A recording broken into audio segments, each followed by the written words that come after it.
Okay, ito po yung hagdanan na pakyat mula sa aming bahay. Yan, medyo mataas-taas yung aakyatin dyan. Hakahingal.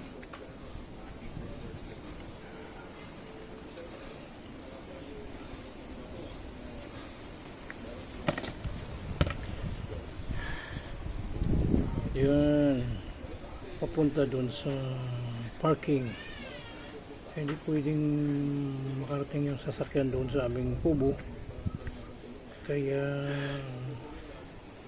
kumuha kami ng parking dyan sa itaas. So yung mga gamit namin ay nahakot na lang namin pababa. Medyo mataas-taas itong akitin mula doon sa dagat hanggang dito sa parking area.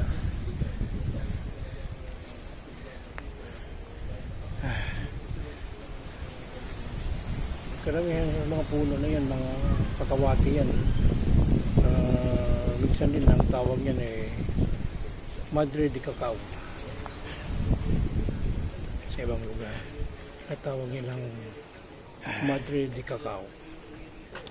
Doon banda roon ng parking. Ayan, mayroong covered na sa roof.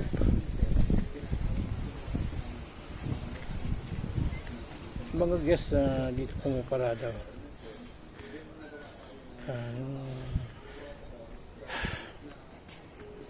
Yan.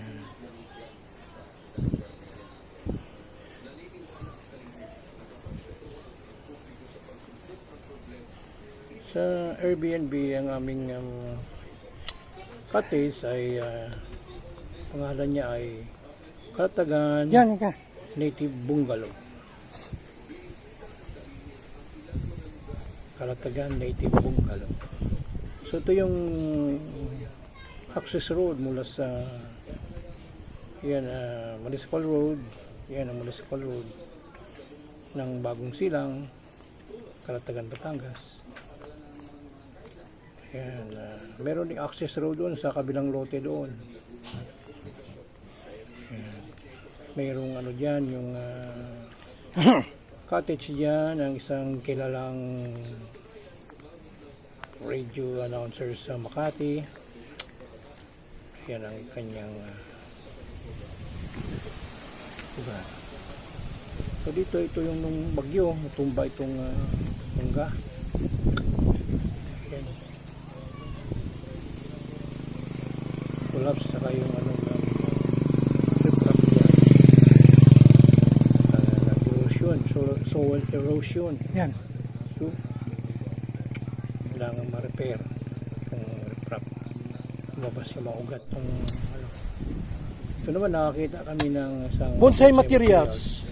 Kakawati tree. Kakawati tree or magandang bulaklak ito pag Ito ay tumubulang sa pamagitan ng cuttings.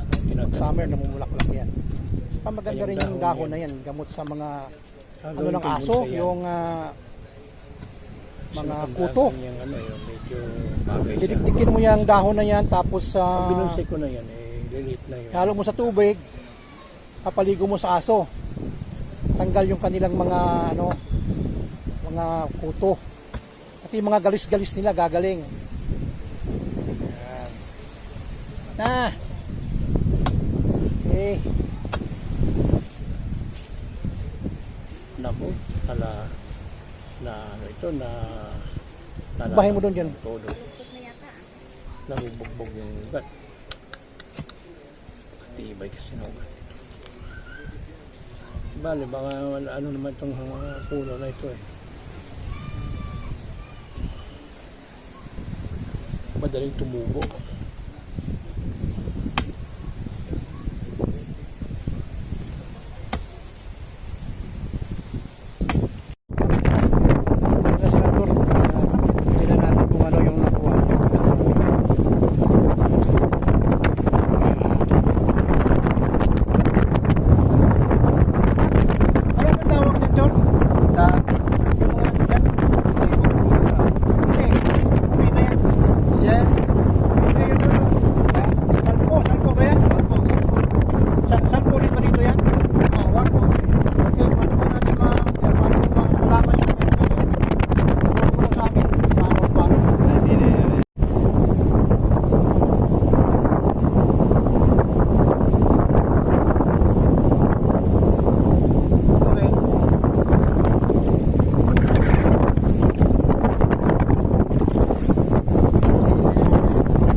dadanggit yan ang kabila.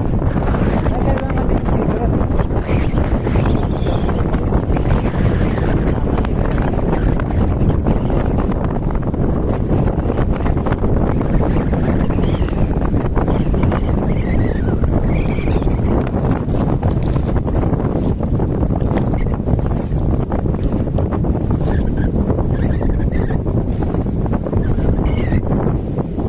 naghahanap ko siya. Pero marami yung lamang.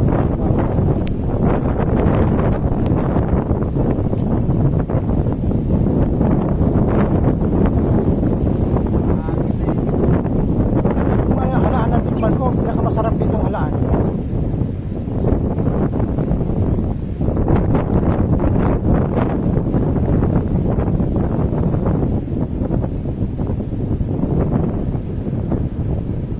Magalaw yung tubig kaya mahirap hanapin.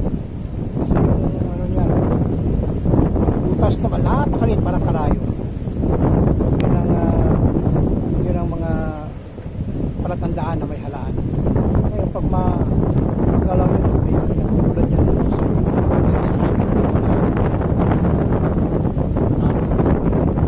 gagalaw.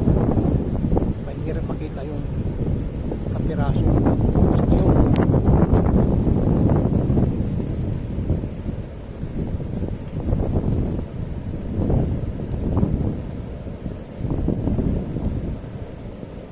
Ito, hindi kaya no?